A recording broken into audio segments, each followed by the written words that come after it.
안녕하세요, 여러분. 반갑습니다. 시원스쿨의 파승현입니다. 오늘은요, 좀 특별한 내용을 준비를 했습니다. 바로 독해 특강. 독해 특강이고요. 이 특강을 통해서 제가 여러분들께 전달해 드리고 싶은 이야기는 문제풀이 하고 나서 복습을 어떻게 해야 되는가. 정말 중요한 내용이거든요. 뭘 공부하는지도 중요하지만 어떻게 공부하는지도 진짜 중요합니다. 그래서 집중해서 잘 들어보시고 그대로 적용을 해보시면 좋겠습니다. 그래서 이렇게 조금 말씀을 드리려고 해요. 문제풀이를 어떤 식으로 하는 게 좋냐? 이것도 결국에는 훈련이거든요. 그래서 어떤 식으로 훈련하는 게 좋냐? 말씀을 좀 드리고 그 다음에 복습을 어떻게 해야 되는가? 정말 스텝 바이 스텝으로 구체적으로 말씀을 드린 다음에 혹시나 이해가 안 되셨을까 봐 이거 그대로 적용한 예시를 조금 보여드리려고 해요. 그리고 마무리하기 전에는 자주 물어보시는 질문들, 수강생분들, 저랑 같이 공부하시는 분들이 자주 궁금해하시는 것들에 대해서 좀 이야기를 드리려고 합니다. 자, 먼저 문제풀이 훈련 방법인데요. 문제 그냥 풀면 되는 거 아니야? 라고 생각을 하실 수도 있지만 우리가 시험을 잘 보기 위해서는 뭘 해야 할까요? 시험이랑 똑같이 연습을 하는 게 필요해요. 그래서 시험과 똑같이 연습을 하기 위해서 여러분이 문제풀이 훈련을 하기 전에 반드시 준비물들을 갖춰 주셔야 됩니다. 준비물들을 갖춰 주신 다음에 그 다음에 이제 제한 시간을 설정을 해주셔야 돼요. 스탑워치로 휴대폰을 활용하셔도 좋고 아니면은 어떤 스탑워치 같은 거 따로 있는 걸 활용하셔도 좋고요. 제한 시간을 설정해 두시면 되는데 만약에 내가 청해, 어휘, 문법, 독해 쭉 이어서 풀 세트를 푼다고 하면 어휘와 문법과 독해 시간이 합쳐졌잖아요. 그래서 요거 합쳐져서 65분이니까 65분을 설정해 두고 푸시면 될 거고요. 그게 아니라 나는 오늘 독해 10문제를 풀 거다. 혹은 독해 20문제를 풀 거다. 이런 식으로 그 독해 영역의 특정 문제들만 풀기로 하셨다면 문항 개수, 문제 개수당 1분을 잡고 스톱워치를 설정하시면은 훈련에 적합합니다. 자, 이렇게 제한 시간을 좀 설정해 두셨으면 시간을 스타트하고 우리는 시간 배분에 신경 쓰면서 문제풀이를 하셔야겠죠. 근데요, 우리 시험장에서는 스탑워치로 보기보다는 손목시계로 보잖아요. 그렇죠? 손목시계를 가지고 오라고 시험장에서 이야기를 하고 그리고 스탑워치는 원칙적으로 반입이 안 되어서 그걸 제한하시는 감독관님들도 계십니다. 그래서 스탑워치는 이제 시간을 알려주는 용도로 쓰시고 우리는 손목시계, 아날로그 손목시계를 활용해서 좀 시간 흘러가는 것을 신경 쓰면서 문제풀이를 하시는 거죠. 그리고 제가 마킹도 하자 이렇게 써놨는데요. 특히나 만약에 풀세트를 푸신다면 마킹 연습은 정말 당연히 필수로 하셔야 되고요. 그리고 풀세트를 푸시는 것이 아니어도 그 답안지에다가 마킹 연습하는 거를 내가 정말 꾸준히 연습해서 좀 체화를 시켜두면은 실전에서 당황하지 않습니다. 그래서 마킹 연습 별거 아닌 것 같지만 풀고 문항별로 마킹을 한다거나 아니면 페이지별로 마킹을 한다거나 파트별로 마킹을 하는 거 그거를 잘 연습을 해주시면 좋겠어요. 자, 그러면 이제 쭉 풀다가 제한 시간이 끝나겠죠. 제한 시간이 다 끝났을 때 내가 몇 개나 못 풀었나 한번 확인을 해보시고요. 그 다음에 이제 시간 내에 못 푼 문제들은 다시 따로 푸셔야 됩니다. 다시 따로 풀어보시고 요거는 내가 다시 풀 때 한 몇 분 정도 걸리나 확인을 해보시면 되겠죠. 이런 식으로 문제를 풀고 나서 복습을 하셔야 돼요. 복습은 정말 중요합니다. 그렇죠? 문제를 푸는 거는 공부가 아니에요. 문제를 푸는 거는 훈련이에요. 그건 그냥 행위이고요. 복습 과정에서 나의 실력이 쌓이고 진정한 공부가 이루어집니다. 자, 제가 지금부터 순차적으로 어떤 순서로 복습을 하시는 것이 좋은지 말씀을 드릴 텐데요. 제일 먼저 하셔야 될 거, 해설지를 가지고 내가 문제를 풀 때 이 지문과 선택지들을 이해했던 것이 괜찮았는지 올바랐는지를 확인하는 겁니다. 그래서 해설지를 활용하면 이 과정이 굉장히 효율적으로 이루어질 수 있으니까 정확히 이해한 게 맞는지 한번 간단하게 확인해 보시는 거. 만약에 해석을 제대로 못했다거나 아니면 내가 엉뚱하게 이해를 했다거나 하는 부분이 있으면은 좀 표시를 해두고 그러면 좋겠죠? 그 다음으로는 어휘를 확인하셔야 됩니다. 어휘, 모르는 어휘들이 여러 가지가 있을 수 있어요. 그런데 우리가 모르는 어휘들을 전부 다 외우자 이렇게 생각하면 굉장히 압박도 많이 느낄 수 있고, 그리고 사실 그 모르는 어휘들을 전부 다 알아야 될 필요는 없을 수도 있거든요. 그래서 어떻게 하시는 걸 추천드리냐면, 이 문제를 풀기 위해서 정답을 고르기 위해서 꼭 알았어야 되는 어휘들을 한번 생각해보고 표시를 해두는 겁니다. 그럼 꼭 알았어야 되는 어휘가 뭔지를 어떻게 하냐? 그게 또 궁금하실 수 있잖아요. 주로 핵심 문장, 키 센텐스, 핵심 문장 보시면은 거기에 있는 모르는 어휘들, 그런 것들은 알아야 했던 어휘들일 거고요. 그리고 정답 선택지. 정답 선택지에 있는 어휘들도 역시 그쵸, 내가 알아야 했던 어휘들의 확률이 굉장히 높습니다. 이 과정을 거쳐주시면 좋겠어요. 자, 그 다음 단계입니다. 이제는 우리가 해석을 해보고, 그리고 문장 내지는 선택지를 읽어보는 연습을 좀 하는 과정이에요. 내가 문제를 풀면서 정확히 이해를 못했던 문장이나 선택지가 있겠죠? 혹은 뭔가 이해가 되기는 했는데 문장이 너무 길어서 좀 버벅거리면서 읽었거나 굉장히 좀 불편하게 읽혔던 그런 문장이나 선택지가 있을 겁니다. 그런 문장이나 선택지가 있다면 그런 문장 혹은 선택지의 경우에는 문장의 구조를 먼저 분석을 해주세요. 그 다음에 좀 끊어서 읽는 거, 끊어서 읽는 거 아시죠? 끊어서 읽는 거 한번 연습을 해주시고, 그 다음에 우리말 읽듯이 앞에서부터 쭉 읽는 거, 그것도 좀 연습을 해주셔야 됩니다. 근데 여기 이제 3에서 5회 이렇게 적어놨는데 5회까지는 못하겠다. 그러면 3회만 하셔도 되고요. 3회가 힘드시면 딱 2번만 해보셔도 됩니다. 어쨌든 이거를 한다는 것 자체에 의미가 있거든요. 그 다음에 이제 지문 분석을 하셔야 되는데요. 지문 분석이라는 거는 지문의 구조 분석이에요. 그래서 지문의 구조라든지 아니면 지문의 구조가 아주 명확하지 않다면 각 문장이나 단락의 역할을 좀 분석을 해주셔야 됩니다. 이거는 제가 강의에서 좀 많이 말씀을 드리거든요. 구조 분석하는 눈이 생기면 지문을 보는 눈이 생기고 지문의 방향을 예측하는 그런 눈도 생겨요. 그리고 답을 찾기가 훨씬 더 수월해지고 문제풀이 속도도 올라갑니다. 그래서 이 과정도 좀 지켜주시면 좋겠고요. 마지막으로 가기 전에 선택지 분석이 다섯 번째 단계에 있네요. 선택지 분석은 정답의 근거 그리고 오답의 근거를 찾는 과정입니다. 우리가 정답은 왜 정답인지를 확인해야겠죠. 왜 정답인지를 알려주는 어떤 지문 속의 근거가 있을 거고요. 그리고 그것이 정답이 될 수 있게끔 해주는 paraphrasing 된 부분이 있을 겁니다. 그게 있다면 또 하나하나 확인을 해줘야죠. 그리고요, 우리 시험은 오답의 근거 찾는 것도 정말 중요합니다. 실전에서는 내가 오답들을 하나하나 분석할 여유가 없을지라도 공부를 하고 복습을 하는 과정에서는 각각의 오답들이 왜 오답이 되는지를 늘 확인을 해주셔야 돼요.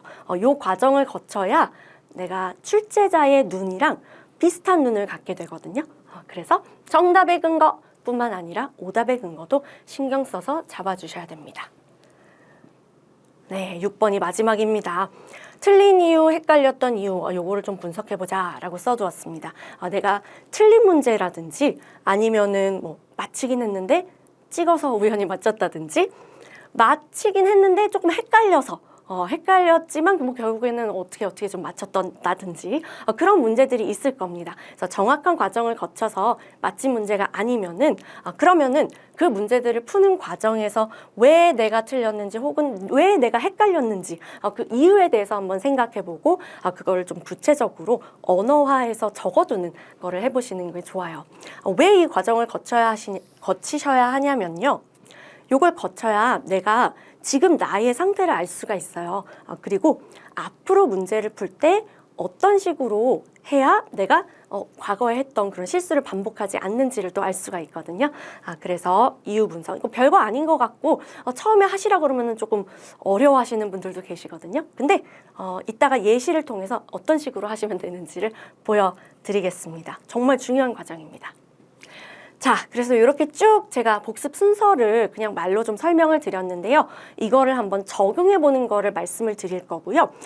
이 화면을 통해서 좀 깔끔한 버전도 보여드리고, 그리고 제가 예시로 한번 적어둔, 손글씨로 적어둔 그런 버전도 보여드릴 거예요. 그래서 한번 확인을 해보세요. 자, 먼저 이해도 확인하자 그랬죠? 이해도를 확인하는 거는 뭐 특별히 뭔가 지문에다가 표시를 하고 그런 게 없을 수도 있어요. 내가 정말 이해를 못했다 그러면은 특정한 부분들을 표시, 뭐 체크 표시나 표기할 수는 있겠죠. 근데 어휘 확인은 아마 지문이나 뭐 해설지나 어딘가에 여러분이 메모를 하고 좀 종이를 지저분하게 만들어야 할 겁니다. 그래서 여기 지금 이렇게 이 화면에 지금 떠 있는 거는 굉장히 깔끔하게 정리가 된 버전이고요. 네, 요거는 이제 제가 한다면 이렇게 합니다 라고 보여드리는 버전이에요. 저는 이렇게 오른쪽에 우리말 뜻을 써놔요. 왜냐하면 나중에 복습할 때 여러분 기출문제는 정말 반복해서 점수 나올 때까지 계속 보셔야 되거든요. 근데 복습할 때 여기 딱 가리고 영어 보고 뜻 떠올릴 수 있는지, 영어 보고 이 말의 의미가 떠오르는지를 확인하기 좋기 때문에 이쪽 한쪽 방향으로 이렇게 빼서 메모를 해두는 편입니다. 근데 뭔가 여러분에게 맞는 다른 더 좋은 방법이 있으면 그렇게 해주시면 되겠죠. 그 다음에 이제 해석하고 읽는 거 연습해보자 이렇게 얘기를 했잖아요. 그래서 예를 들어서 뭐 이 문장부터 여기 끝까지가 조금 해석이 잘 안 되고 뭔가 버겁게 느껴지고 이해가 된 것 같기도 하고 안 된 것 같기도 하고 조금 그랬다 그런 생각이 드신다면 끊어보는 거를 연습을 하셔야겠죠. 그렇죠? 그리고 이런 식으로 문장 구조가 어떻게 생겼구나 한 다음에 그걸 바탕으로 해서 문장을 주어진 문장이나 선택지를 쭉 앞에서부터 이제 끊어가는 것을 바탕으로 한번 읽어보시고 그 다음에 시험장에서는 막 이렇게 하나하나 끊는 것이 사전에 끊어두는 것이 어려울 테니까 시험장에서 문장 접한 것처럼 혹은 우리말을 읽는 것처럼 앞에서부터 편안하게 쭉 밀면서 읽는 것도 연습을 해주셔야 됩니다. 제가 아까 요거는 여러 번 해주시라 그랬죠? 그쵸? 그래서 이제 제 버전입니다. 방금 보신 거는 깔끔한 버전이고 이제 요거는 손글씨 버전이에요. 그래서 이렇게 뭔가 끊고 괄호도 치고 그쵸? 뭐 어떤 식으로 단어의 특정한 단어의 쓰임이 어떻게 되었는지 이런 것도 표시가 되어 있고 그 다음에 지문 분석입니다. 지문 분석 정말 중요하다고 이야기 드렸잖아요. 지문 분석. 제가 강의를 통해서 알려드리는 거를 여러분이 메모를 하실 일도 있으실 거고 아니면 개인 공부를 하시다가 지문을 분석해서 내가 직접 표시를 해야 될 일도 있을 텐데요. 예를 들자면 이 문제 여러분 지금 풀이용은 아니니까 굳이 내용을 보시진 않아도 괜찮아요. 이 문제 같은 경우에는 크게 3가지 덩어리로 나뉘어져 있었어요. 그래서 원래 계획이 어땠는지 거기에 대한 반대가 있었고 결국에는 어떻게 됐는지 이렇게 3단계로 나뉘어져 있었는데 그 지문을 분석하면은 이제 이렇게 된다라고 여러분이 스스로 판단을 하시고 이제 메모를 좀 해두시는 거죠. 그렇죠? 그리고 정말 중요한 선택지 분석입니다. 요거는 이제 깔끔한 버전이에요. 그래서 각각의 선택지들이 어디에 있는 내용 또는 문장이랑 연결되는지 왜 정답이 정답이고 왜 오답이 오답인지를 확인하는 과정을 거치면 이렇게 된다는 거고요. 이것도 역시나 저의 버전을 띄워드리면 그쵸 이제 조금 지저분해지죠. 그쵸? 지문의 내용이랑 선택지랑 어떤 식으로 대응을 시킬 수 있는지 여러분이 확인을 이렇게 하실 수가 있을 겁니다. 자, 마지막이죠. 이제 틀린 이유, 헷갈렸던 이유, 언어화 시켜서 이렇게 좀 메모해두자라고 이야기를 드렸잖아요. 그래서 이제 이렇게 되는 거죠. 뭐, 시간이 부족했다. 그러면은 시간이 부족했다. 뭐 이런 거를 메모하시면 되겠고, 내가 고유명사들이 많이 나오면은 그런 거에 약한데 고유명사들이 많이 등장해서 일단 당황했다. 그런 것도 그쵸? 이제 언어화시켜서 굉장히 구체적으로 써두시는 것이 좋습니다. 그리고 뭐 특정한 어떤 고유명사들 혹은 어떤 기관명 같은 거 그게 좀 비슷하게 생겨서 뭐 그거를 헷갈렸다든지 똑같은 걸로 이해를 했다든지 아니면 특정한 단어를 몰라서 아예 반대로 이해했거나 해석했거나 아니면은 내가 찍을 수밖에 없었다든지 그런 것들을 메모를 해두는 거예요. 그래서 이제 요건 또 이제 저의 손글씨 버전입니다. 그래서 이런 식으로 여러분이 메모를 해두고 언어화 시켜 두시면은 내가 스스로 내가 이 문제 풀 때는 이렇게 했으니까 다음에는 이러면 안 되겠구나라는 것도 조금 더 확인이 되고요. 그리고 이 문제를 복습할 때 다시 한번 왜 틀렸는지를 볼 수 있어서 도움이 됩니다. 자, 마지막으로 자주 물어보시는 질문들에 대해서 좀 답변을 드릴게요. 수강하시는 분들 이런 질문들 좀 많이 하시거든요. 그래서 제일 많이 물어보시는 것들을 뽑아왔으니까 한번 잘 들어보세요. 이런 식으로 복습하는 것에 대해서 말씀을 드리고 제가 복습의 중요성을 강조해 드리면 틀린 문제만 복습해도 되죠. 이렇게 물어보시는 경우가 있어요. 근데 아니에요 라고 말씀을 드려야겠습니다. 전 문항을 복습하시는 것이 원칙이고요. 특히나 기출문제의 경우에는 반드시 전 문항을 복습을 하셔야 됩니다. 왜 틀린 문제만 복습하면 안 되고 맞힌 문제도 복습을 해야 되냐에 대해서 이야기를 드리자면 맞힌 문제의 경우에도 내가 모르는 내용이 들어가 있을 거예요. 맞힌 문제일지라도 내가 모르는 단어가 거기 있을 수도 있고요. 아니면 뭔가 내가 그 문제를 분석함으로써 얻을 수 있는 새로운 것들이 있을 겁니다. 그래서 여러분은 틀린 문항만 복습하기에는 문제가 좀 아까워요. 특히나 기출문제는요. 기출문제 얼마나 귀한데요. 틀린 문항만 복습하시기보다는 기출문제의 경우 특히나 모든 문항들을 다 복습한다. 모든 선택지들을 다 분석한다. 이렇게 생각을 해주셔야 됩니다. 그러면 또 이렇게 물어보시죠. 해봤더니 복습이 너무 오래 걸립니다. 이게 맞냐? 복습이 너무 오래 걸려서 나는 문제를 좀 팍팍팍 많이 풀고 싶은데 복습하느라고 문제풀이를 많이 못하는 것 같다. 이렇게 또 이야기를 하시기도 하거든요. 문제풀이는 제가 아까 뭐라고 말씀드렸죠? 훈련이라고 말씀을 드렸어요. 그거는 공부가 아니라 그냥 행위예요. 그리고 문제풀이를 하고 나서 내가 채점하고 복습하는 과정에서 실력이 진짜 쌓이고 그것이 공부라고 말씀을 드렸습니다. 그렇기 때문에 복습이 너무 오래 걸린다면 지금은 내가 복습이 오래 걸리는 단계인 거예요. 근데 복습을 계속 해나가면서 실력이 쌓이고 내 실력이 올라가면 복습에 들어가는 시간도 점차 줄어듭니다. 아시겠죠? 그러면서 문제풀이도 차츰 더 많이 할 수 있게 될 거고요. 문제풀이를 많이 못하는 것 같다고 해서 불안해하실 필요는 특별히 없어요. 복습의 과정에서 내가 실력이 쌓이고 공부가 되는 것이기 때문에 문제풀이를 해야 된다는 어떤 압박 때문에 복습을 소홀히 하시면 안 됩니다. 문제풀이의 양은 중요하지 않아요. 그렇죠? 복습의 질이 훨씬 더 중요합니다. 그걸 통해서 내 실력이 쌓이니까요. 또 마지막으로 이런 질문도 많이 하셔요. 나는 어차피 문제 풀 때 늘 시간이 모자라거든요. 그러면은 제한 시간을 두는 게 의미가 있나요? 스탑워치로 이렇게 제한 시간을 설정하고 문제 푸는 게 의미가 별로 없는 것 같아요. 어차피 다 못 푸는데 라고 말씀하시는 분들이 계셔요. 근데요. 제한 시간을 그래도 설정을 하고 문제를 푸셔야 됩니다. 왜 그러냐면요. 그래야 내가 연습을 할 수 있고요. 그리고 그래야 내가 내 상황을 좀 잘 알 수 있어요. 첫 번째로는 연습을 할 수 있다고 말씀을 드린 것이 어차피 시험장 가시면은 제한 시간 내에 쫓기는 마음으로 불안한 마음으로 두근두근하면서 문제 풀게 될 거 아니에요. 그거를 평소에 연습을 해주셔야 돼요. 평소에 그냥 편한 집에서 독서실에서 내가 잘 알고 있는 편한 공간에서 공부를 한다고 할지라도 평소에 제한 시간을 두고 약간 쫓기는 듯이 그렇게 두근두근하면서 문제 푸는 거를 연습을 해주셔야 되고요.